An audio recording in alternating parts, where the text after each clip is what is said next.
The Square Ball Podcast. Hello, welcome to the show. It's brought to you with Levi Solicitors. You can get a 10% discount on your legal fees at levisolicitors.co.uk/the Square Ball. Slight change up to the format this week in that me and Moscow are here in the studio. There's Moscow. He's waving if you're watching the video version. They can see that. And from a distant land, I was just expressing that for the benefit of the people who might be listening, who aren't watching it. Anyway, Michael is in Spain, aren't you? Having a jolly nice time. Having a nice time? There he is, from a distant land. Yeah, very lovely. I should have got some comedy Spanish props, really. I should have some little balls and be wearing a flamenco dress or something, shouldn't I? But well, we do know that you are a committed racist, so that'll be right in your wheelhouse. You could get a Steve Evans-shaped piñata. A misplaced sombrero. That's Spanish, isn't it, more or less? In the absence of Michael in the studio, we have filled his chair up with his crowdie. This is the crowdie that you had commissioned when the stadium was empty. It's Councilman Ken Bates from Casper in Wyoming. Long story. If you're a longer-term listener of the podcast, it will make sense. On the body of Vern Troyer, though, Michael. Yes. I think we should make sure we tag in the YouTube stuff, tag Ken Bates Wyoming. So if he ever searches for himself, he comes across this video and hopefully sees himself in this way and is thoroughly confused by it. I mean, he did vaguely catch on by then, didn't he? Because his Facebook group that he set up for engagement with local people Over council matters, yeah. Over council matters, did get completely overtaken by Leeds fans. So it'll be a nice reminder for him, though. It would. A quick reminder about TSB Plus as well, our membership package where you can get bonus bits from our chat with former Leeds United physio who oversaw all the Howard Wilkinson era. He can tell a hell of a story, can Sutty, and we've given some bonus bits to TSB Plus members as well. Otherwise, look out on the free feed even for the double episode version of that. Got that out of my mouth just about. You get a daily email from Moscow. Extra ball, extra podcasts, loads of stuff. thesquareball.net/plus. We nearly binned off Relegation Watch last week. We obviously held our nerve and realised that would have been a naive move. Also, it gets funnier and funnier the longer it goes on and the further we get away from it. So it's comedy value. Well, sort of soon. Well, the big headline is that Sean Dyche has been sacked by Burnley, and they then went to West Ham at the weekend. Quite an eventful game. Did you watch it? I did not, no. I'm on holiday. I'm not watching that shit on holiday. Have you just heard a bang, bang, bang, by the way? That was the builders next door building the house, Michael. Yes, they are putting some like metal supports in. I think that, they like do a poured concrete floor. I think they're putting some supports in to do that. It's good timing. They waited to do the metal stuff until you were there on holiday recording a podcast. Plus they did piss off at about 3:00 yesterday, so hopefully they will again. Excellent. Anyway, back to West Ham Burnley. Did you watch it, Moscow? Yeah, sort of. I mean, there wasn't a lot happening apart from poor old his ankle going westward, wasn't it? Backwards, and then Cornet missing a penalty, which was great. He's good. I love the fact that their best player is single-handedly taking them down with the miss against Norwich and then missing a penalty against West Ham, because I think 2-0 they might have been all right, but there's got to be that feeling when you're down the bottom and your best player rolls a penalty cockily wide that you just think, oh God. Two very big significant misses then in the recent weeks. Does make you think, doesn't it? It does make he may have a relegation clause in his contract, and he's seen enough of Burnley in his 6 months there or whatever, and it's just been like, I can't risk having to stay here for another year. Well, you never know. Get me the fuck out. The new manager might get the best out of him, whoever it will be, if they ever think of somebody, if they come up with any ideas, which they don't seem to have. We saw Sean Dyche this week, and didn't we? Like, he was having a high old time, a man loving life, out in Nottingham, getting lots of pictures with people. He looked to be very, very happy, didn't he? Yeah, there was one tweet that said he looked exactly like someone who'd just been paid £15 million to leave Burnley as a town as well. But yeah, it was just there was one photo that I liked where I think he was deliberately putting on like a big cheesy grin to just really emphasise like, I am living my best life now. But yeah, he seems to have a great bank holiday weekend, just drinking around Nottingham. There's one outside Rock City, and so I've not seen any from the nights. They're all during the day. People seem to have spotted him in beer gardens and places. I am interested in the kind of the 3 a.m. Rock City dance floor. After dark. Yeah, see how that would have gone down. But yeah, why shouldn't he enjoy himself? Because it must be weird though as well, actually, because he was manager of Burnley for 9 years and did so much of it, and they have essentially just blown it all up. So just go down the pub and try not to care about it. It must be a weird situation for him. It's a hell of a move, isn't it, at this stage in the season? I mean, I thought we were late in the day changing managers ourselves because it takes time for, to get a new manager bounce, new ideas to kick in, whatever it might be. It's a hell of a roll of the dice, isn't it? But ours is starting to look like a very, very sensible move compared to what they've done.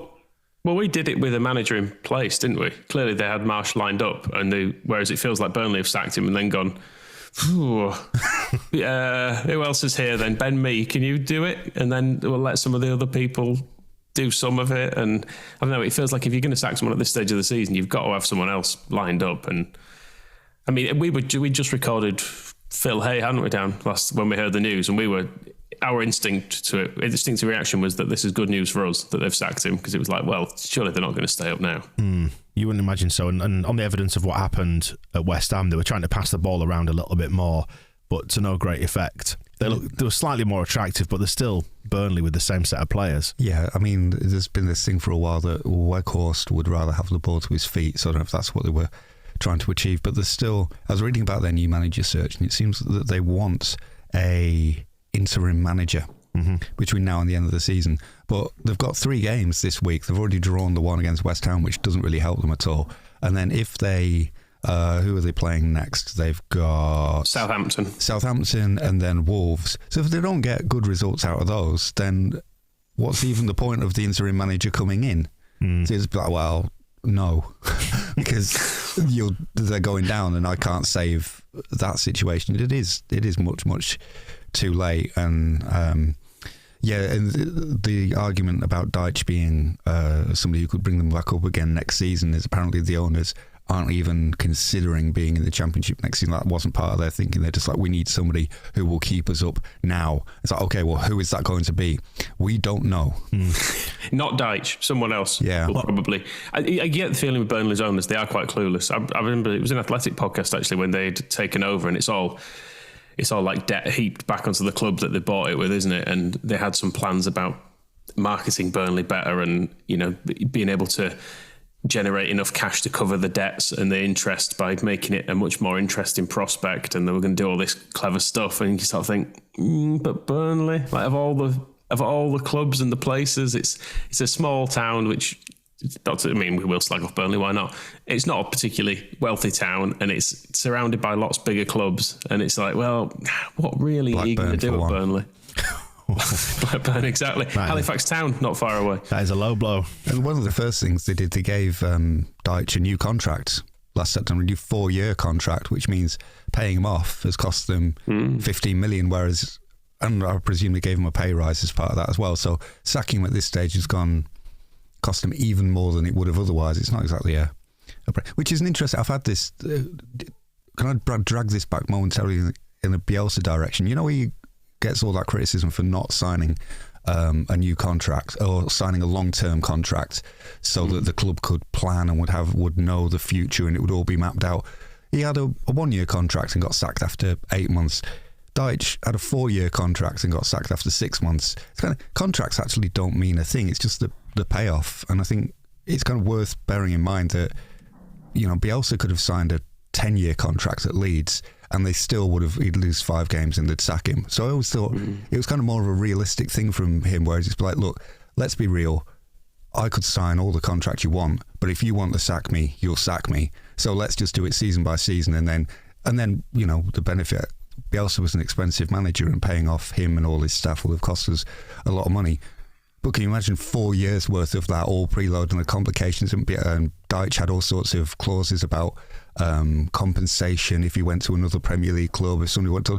None of that. Bielsa's like, let's just work together for a year because I know this is a short-term industry. You know this is a short-term industry. And even on a 1-year contract, you'll line somebody up for the future anyway and sack me. So it kind of is an interesting example of what a contract is actually worth for a manager in the Premier League. We came up with an idea, by the way. You may remember, if you've been listening for a while, that we've got this bell, which started out life as, what did it start? Was it the gantry gong?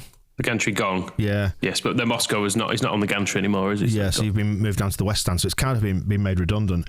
did come up with an idea based on feedback that we should stop banging on about Marcelo Bielsa, that it should become the Bielsa bell. So we use it like basically a swear anytime anyone drops the B-bomb in the studio between now and the end of the season, because some people say you've got to stop talking about him. He's the past, man. He's gone. He's history. So every time we mention him, we've got to ring the bell and create maybe a swear jar, 10p. We can accumulate the fines, and it goes to the charity for the walk at the end of May. What do you say? I don't think Moscow wants to give that much to charity, truthfully, but we can force him. We'll get it taken out. Get it taken out of his wages. He hates the needy, doesn't he? Oh, he does. He's no time for him whatsoever. just sort it out yourselves. That's his approach. It's a thought anyway. Anyway, we digress. It's been funny watching the Burnley reaction, because he is basically their Bielsa, isn't he? There've been people in tears about it, and I mean, he has done brilliantly for him. It did hold up a mirror to us, didn't it? Because I remember I've found there's a clip somewhere of someone in Burnley going in their daft Burnley accent, like sort of what's the word I'm after, mulling over his loss kind of thing, and lamenting. Didn't even get to say goodbye. That's it. Yeah. And I thought, God of Nottingham. Did we sound like that over Bielsa? But yes, we did. When his sacking was announced, it was us, not Phil Hay, when it was announced, and Michael was talking about it, and I remember him saying, he got so much out of those players, like who else is going to be able to keep them at that level? I was like, does that sound familiar to anybody at all? But anyway, but at least we did have some kind of idea of what we were doing, which sort of tied in before is Bielsa's short-term contract didn't prevent us from having somebody ready to go. And it seems like, which in the end, you can view that as maybe going behind his back, whatever. Leeds had to have a succession plan in place. It's just amazing.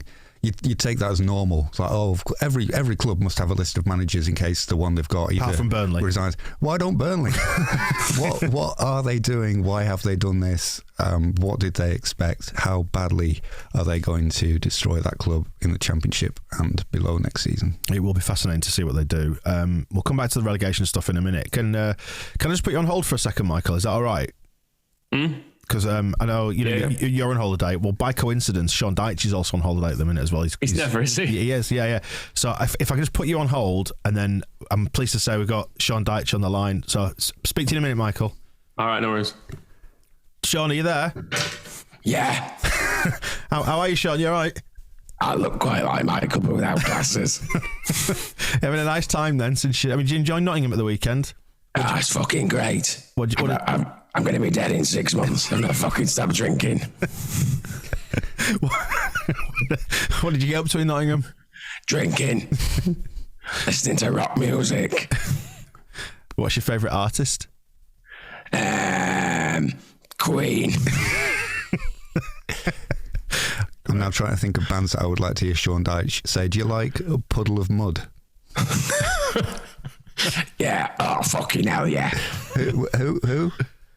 Puddle of Mud. Excellent. And Limp Biscuit. Where are you on holiday now? Slipknot.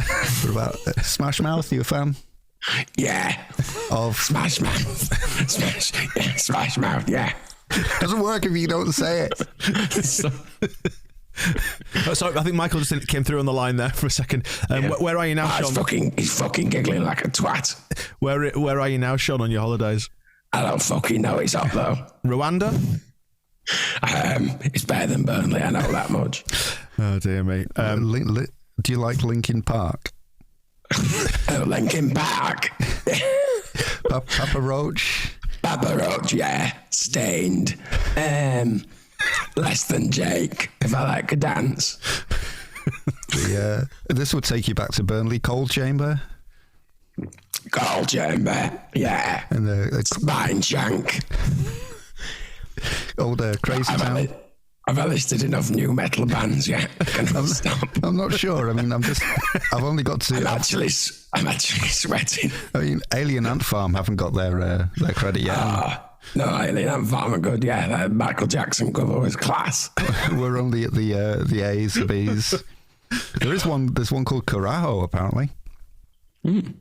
Don't know them. Sounds foreign. So anyway, enough of this. Then, Sean, can I just check what your plans are for the rest of the season? Drinking. Yep. Yeah, laughing at Burnley. The fuck. fucking idiots. They're fuck all without me. Did you ever think Ben Mee had a coaching future? No, he's a fucking idiot. Right, Sean, thanks for that. I'll let you get off the line so your voice can have a rest. Thanks. Michael, you still there? Michael, can you hear me? Sorry, I need to put him off hold. There we go. Michael.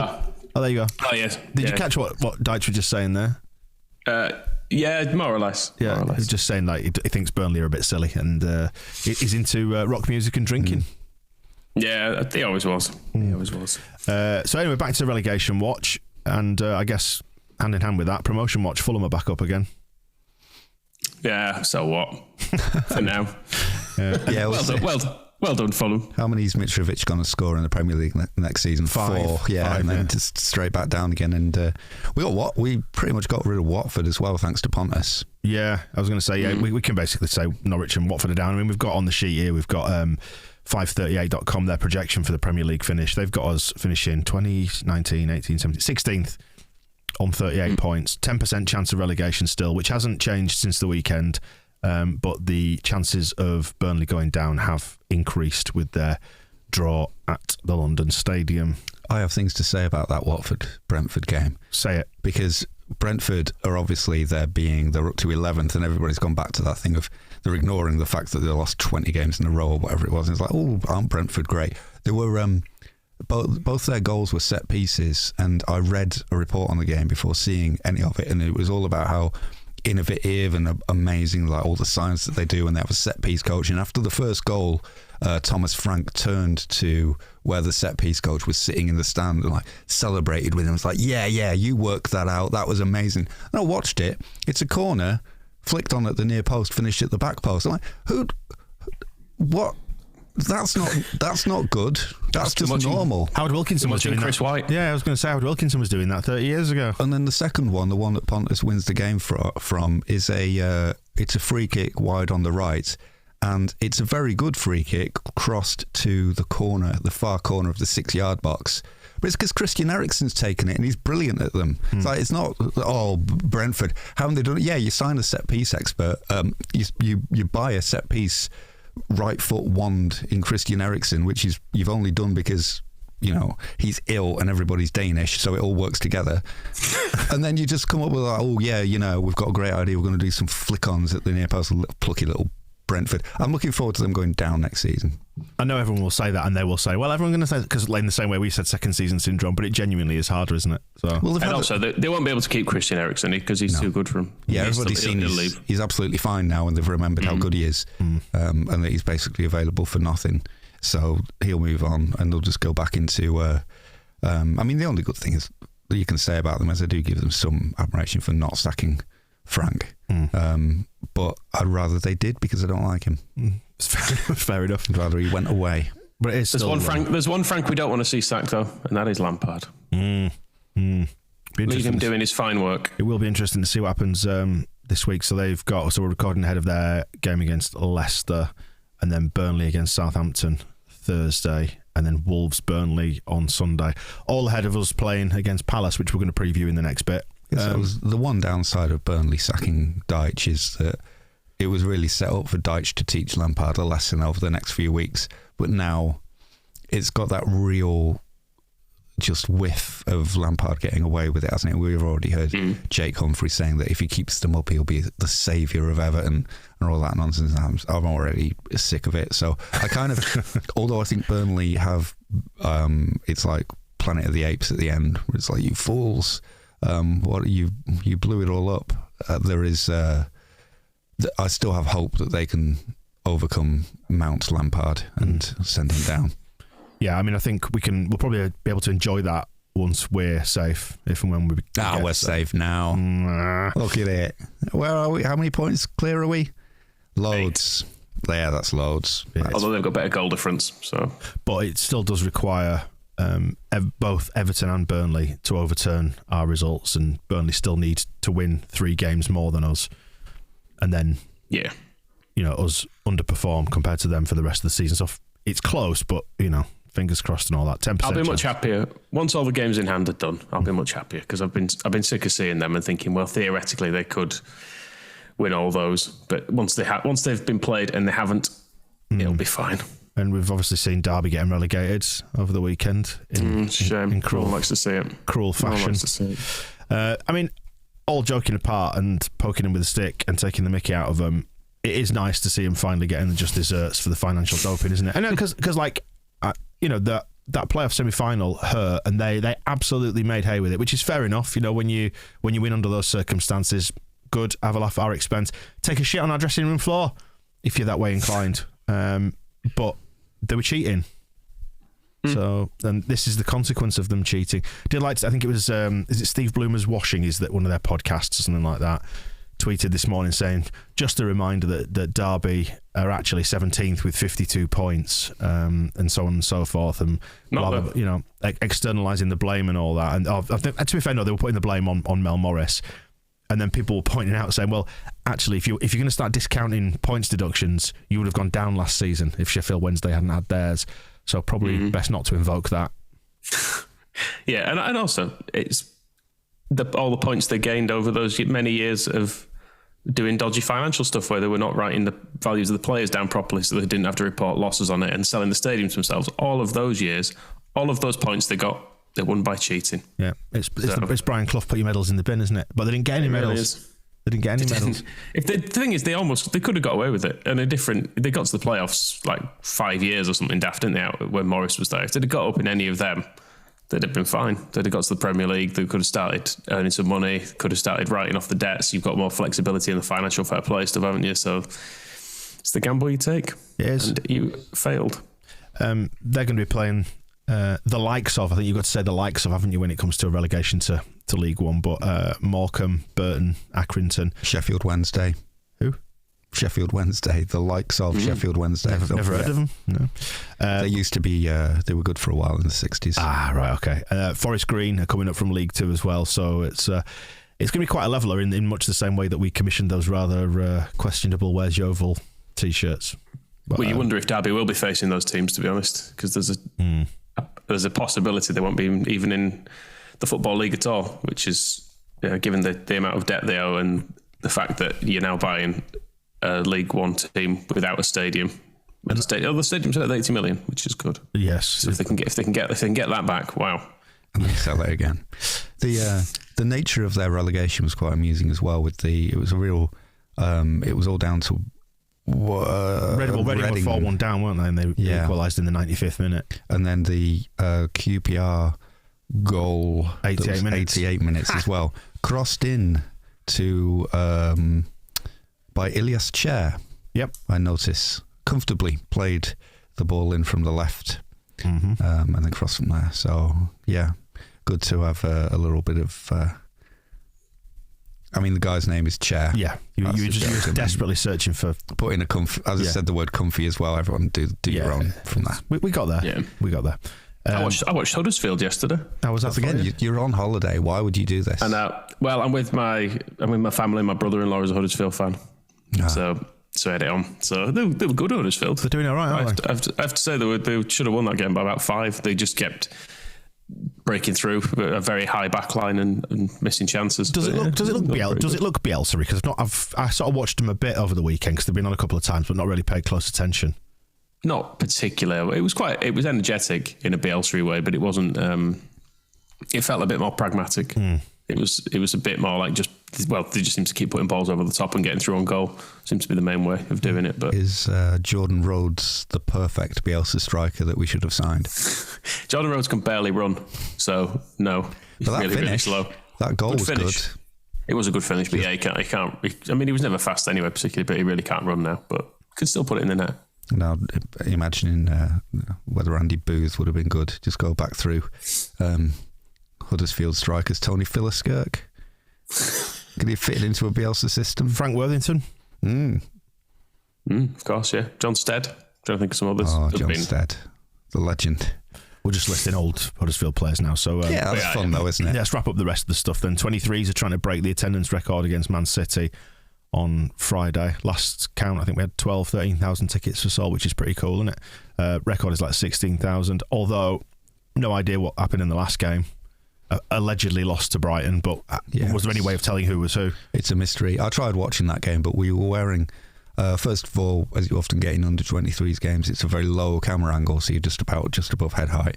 And then we were wearing the lilac kit against their blue and white stripes. And if you remember from the Premier League match at Brighton, that was quite difficult to tell them apart when everybody is sort of at the same at pitch level and you can't really distinguish them. It was like being trapped in like an opium den with the with the Dulux colour dog, right?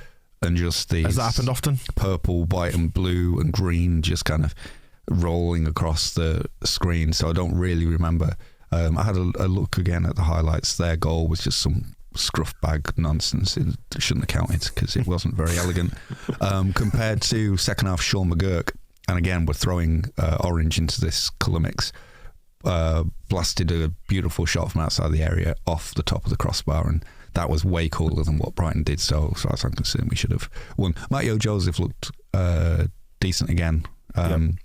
Emil Heskey's cousin, who was playing up front for us and signed in January, he scored his first goal the other week against whoever that was and used McGurk as like a fake. I could square it to you and you'll knock it in, but no, I'm just going to shimmy past the goalkeepers. That was good. And then this time he did actually set up Amari Miller for a chance, but he shot wide as well. Pathetic. But he looks good. Don't call them, they're children, don't call them pathetic. They did the best. Is this how it's going to be? 12,000 people at Elland Road on Friday night when Manchester City's team of like Champions League experienced alleged under 23s are all just waltzing around them. Boo! Pathetic. Will Scott Carlson be playing? Did I tell your teacher? Oh, that would be interesting. Finally, let's wrap it up on a transfer rumour. Not far off the window opening now, actually, to be fair. When you look at it, it's only, 8 weeks away or something like that, the window opens. Oh, good. So we can start talking about that again now. Love that. Florian Grillitsch has been linked. He's a midfielder. He's 26, plays for Hoffenheim, Austrian. Links to Arsenal and Everton as well. He's also able to play centre-back. Crucially, has a man bun. So it's quite hard. It'd be quite hard if you slot him into that side to be able to pick him apart from Pascal Struijk. Bring him in. I feel like he'd combine well with Jack Harrison as well. He's got Jack Harrison's eyebrows, based on this picture that's on the prep sheet anyway. Very well kept. He's maybe like a hybrid of Harrison and Struijk, isn't he? If they bred, if you spliced genes from the pair of them. We put transfer targets together out of the old like identikit photos. the eyes of Harrison, the man bun of Ayling. Excellent. So that's that. Yeah, quite a fallow week with no Leeds United action. That's our detailed analysis of Florian. It's probably not going to happen, is it? No, I get the feeling that with well, he's linked on a free, so it might. With Jesse Marsh being involved, we're just going to be linked to absolutely every sort of. I mean, this guy's. He's got the Austrian links as well as the German, so it's kind of just it all fits in. So if they're American, Austrian, or German, or even played for any Red Bull club, yeah, we will be linked to them. And obviously anybody who Real Madrid or Barcelona want to get rid of as well. We've got that to contend with. Yes, yeah, just slide those in. And then there was one. I can't remember if they were one day after the other, if they were both on the same day. But there was an article about Calvin Phillips turning like he does not want to leave. He wants to sign a new contract at Leeds. And then the next headline was about the midfielder who Marsh is lining up for as he prepares for life without Phillips, who is going to Scum. So immediately the stories are all absolutely aligning. He's not though, is he? No, but you know, I mean, when two reports on the same page are saying completely different things, maybe it's best to just like go outside and just shut up, go for a walk. Don't tell me to shut up. Not you, I meant just them. Stop publishing contradictory stories. I'm not. Get to the truth. That's all we want. Bring us the truth. Matt. Ask Letitia. He'll know. That wraps up part 1 of the show then. We will be back with part 2 in the same playlist. Have a look for it. We're going to be previewing Crystal Palace, which still feels like an age away. Stay there. The Square Ball Podcast.